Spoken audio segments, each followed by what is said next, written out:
तक की most anticipated game का वक्त आ चुका है दोस्तों। अर्जेंटीना वर्सेस ब्राज़ील, जो मैच एक कह सकते हैं कि एल क्लासिको का नाम जो FC Barcelona versus real Madrid club wise होता है, वैसे ही फीलिंग हमें अर्जेंटीना वर्सेस ब्राज़ील देती है। जैसे यूरोप में आप देखते हो इंग्लैंड वर्सेस जर्मनी में जो हाइप होती है इंग्लैंड वर्सेस जर्मनी में, वैसे ही आप साउथ अमेरिका में देखते हो Argentina versus Brazil is the biggest game there and obviously one of the biggest game in the world football history. Argentina और ब्राज़ील ये दोनों ऐसी टीम है जिनके पास बहुत ही रिच हिस्ट्री है, बहुत ही रिच पावर है उनके पास, और इनकी बैटल भी लेजेंडरी रही है हमेशा। इट इज़ नॉट समथिंग कि भाई एक टीम ऊपर है एक टीम नीचे, both teams are equally balanced with this type of matches. पर इस मैच में ऐसा क्या खास बन गया है कि जो पहले नहीं था। ऑब्वियसली इस मैच में ऐसा कुछ खास भी नहीं है, क्योंकि इस मैच में द गोट लियोनेल मेसी खुद नहीं है। लियोनेल मेसी को कुछ इंजरी थी, मसल प्रॉब्लम था, तो he couldn't be the part of the Argentina squad for the match against Uruguay and Brazil. उसने माफ़ी भी मांगी प्लेयर्स के साथ, फैंस के साथ। बट ब्राज़ील के प्लेयर इस मैच के लिए बहुत ही उत्सुक है, पता नहीं क्यों। अभी ये मेसी के एब्सेंस की वजह से है कि भाई वो खुश हो गए हैं, या फिर they have much more confidence. Raphinha है जो कि ऑब्वियसली मेरी टीम का प्लेयर है, FC बार्सिलोना का, बहुत ही अच्छा खिलाड़ी है, playing a very good season, one of the best season of his career, जो कि एक बहुत ही अच्छी चीज़ है। तो आई थिंक कि भाई रफीनिया और रोमारियो का एक इंटरव्यू हुआ था रोमारियो के पॉडकास्ट में, और वहाँ पे दोनों बातचीत कर रहे थे कि भाई क्या ब्राज़ील अर्जेंटीना को हरा पाएगी। वो बोला आसानी से हरा पाएगी। तो उसने बोला कि क्या आप अर्जेंटीना वर्सेस ब्राज़ील मैच में आप गोल मारोगे?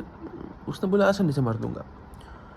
तो क्या मतलब कि बहुत ही इनअप्रोप्रिएट लैंग्वेज में बात की थी, जो कि मैं नहीं बोल सकता, बट बातचीत बहुत हाई लेवल पे हो गई, और उसके बाद बहुत ही कंट्रोवर्सीज आ गई है, ये हो गई वो हो गई। अर्जेंटीना की तरफ से अभी भी कोई रिस्पॉन्स नहीं आया। उनके कोच को भी ये पूछा, लियोनेल स्कोलोनी को, वो इज़ वेरी पीसफुल गाय, बहुत ही सब चीज़ लाइटली लेता है। जैसे उसने वर्ल्ड कप में सभी नेदरलैंड वाली कंट्रोवर्सीज की बात कीजिए, फ्रांस वाली कंट्रोवर्सीज की बात कीजिए, क्रोएशिया, तो वहाँ पे उसने इंटरव्यू में सभी के साथ शांति से बात की कि भाई ये मुझे ये लगता है, ये होगा वो होगा। तो उसने इस बार भी ऐसा ही कुछ कोई ऐसा एक्स्ट्रा ऑर्डिनरी स्टेटमेंट नहीं दे दिया है जिसकी वजह से हम कह सकते हैं कि भाई ये हो गया वो। बट ब्राज़ील की तरफ से पूरा रिस्पॉन्स आ चुका है कि भाई हम इस मैच को कैसे भी करके जीतेंगे, क्योंकि उनको जीतना भी जरूरी है। अगर अर्जेंटीना इस मैच को ड्रॉ भी कर लेती है तो भी वो ऑफिशियली क्वालिफाई हो जाती है वर्ल्ड कप 2026 के लिए, और जीत जाती है तो होने वाली है। बट अगर हार जाती है तो फिर उनको अगले इंटरनेशनल ब्रेक तक अपने आप को पकड़ कर रखना पड़ेगा कि भाई अब क्या होगा क्या नहीं। और वहीं पे प्रेशर ब्राज़ील के ऊपर है, क्योंकि वो अभी टॉप 2 में या टॉप 3 में नहीं है।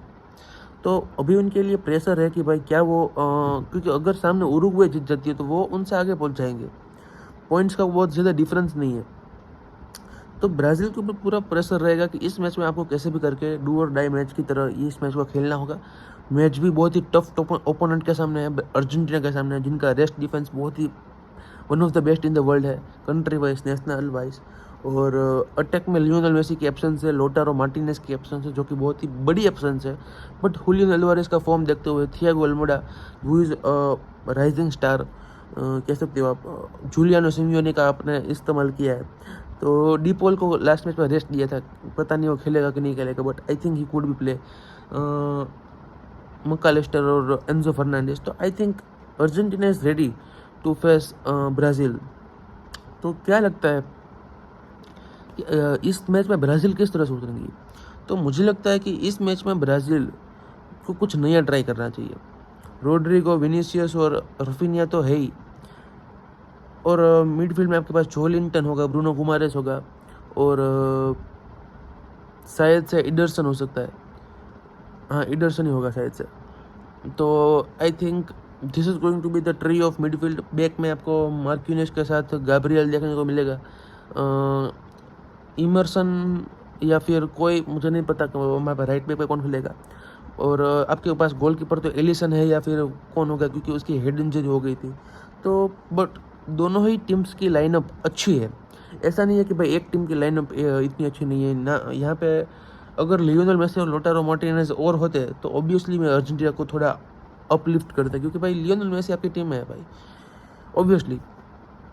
बट ये मैच कल की जो होने वाली है, it is going to be one of the hyped match in the last 4-5 years of Brazil versus Argentina game, क्योंकि प्लेयर्स खुद हाइप कर रहे हैं इसको। पहले प्लेयर्स कुछ नहीं बोलते थे, फैंस हाइप करते थे।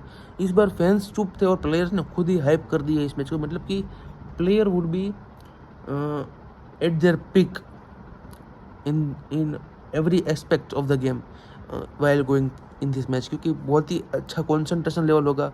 सभी प्लेयर्स गोल मारना चाहेंगे, सभी प्लेयर्स अपना 100% इंटेंसिटी देना चाहेंगे, सभी प्लेयर्स अपना खून पसीना एक कर देंगे इस मैच के लिए, क्योंकि भाई उन्होंने इस मैच को इस तरह से बनाया है। और अगर वो इस तरह से हाइप करते हैं और फिर ग्राउंड पर जाकर कुछ करते नहीं हैं, तो उनके अराउंड ख़राब एक्सपेक्ट्स बाहर आते हैं, ख़राब एग्जाम्पल बाहर आते हैं, जो कि वो नहीं होना चाहेंगे। तो आई थिंक ब्राज़ील तो पूरी इंटेंसिटी के साथ आएगी, बट अर्जेंटीना को पता है Lionel Scaloni is one of the best tactician in world football. उसकी जो टेक्टिक्स होती है वो बहुत ही ऑन द पॉइंट होती है। ऑन द पॉइंट मतलब कि एग्जैक्ट सेम, उसको जो करना है वही वो करेगा। वो सामने वाली टीम की स्ट्रेंथ और सामने वाली टीम की वीकनेस नहीं देखता है, वो अपनी टीम की स्ट्रेंथ और अपनी टीम की वीकनेस देखता है। और उसके वजह से उसको बहुत ही हेल्प मिलती है कि भाई किस तरह से वो प्लेयर्स को ऑपराइज करता है, किस तरह से बैक 3 में खेलेगा या फिर बैक 4 होगी, आई डोंट नो। बट जिस तरह से वो खेलेगा उस तरह से ही टीम खेलेगी। और उसकी एक खास बात यह है कि वो उस टैक्टिक्स को आधी मैच में बदल भी सकता है। अगर उन्हें बैक 3 में उसने स्टार्ट किया है और उसको लग रहा है कि भाई बैक 3 की ज़रूरत नहीं है, हम एक प्लेयर लैग कर रहे हैं मिडफील्ड में, तो वो बैक 4 कर देगा और फिर एक प्लेयर को ऐड कर देगा मिडफील्ड में, 2 इन द सेंटर बैक और 2 फुल बैक्स और एक मिडफील्ड में चले। तो मतलब कि he is very good in changing the tactics middle of the match, जो कि बहुत ही डिफ़िकल्ट है बाकी सभी मैनेजर्स के लिए। तो आई थिंक ये मैच बहुत ही इंटरेस्टिंग होगा, बहुत ही हाई लेवल मैच होगा। एंड मेरी तरफ से ये प्रेडिक्शन है कि इस मैच को अर्जेंटीना जीतेगी 3-1। 3 गोल मारेगा, शायद हुलियन अल्वारेस गोल मार सकता है, शायद मैकलिस्टर गोल मार सकता है, शायद सिमियोनी गोल मार सकता है, और एक गोल मुझे लगता है कि रोड्रिगो मारेगा अर्जेंटीना के सामने। ऐसा मुझे लगता है 3-1 अभी मैंने प्रेडिक्शन दी है, क्योंकि अर्जेंटीना के होम पे मैच होगी। It is going to be a very hyped match.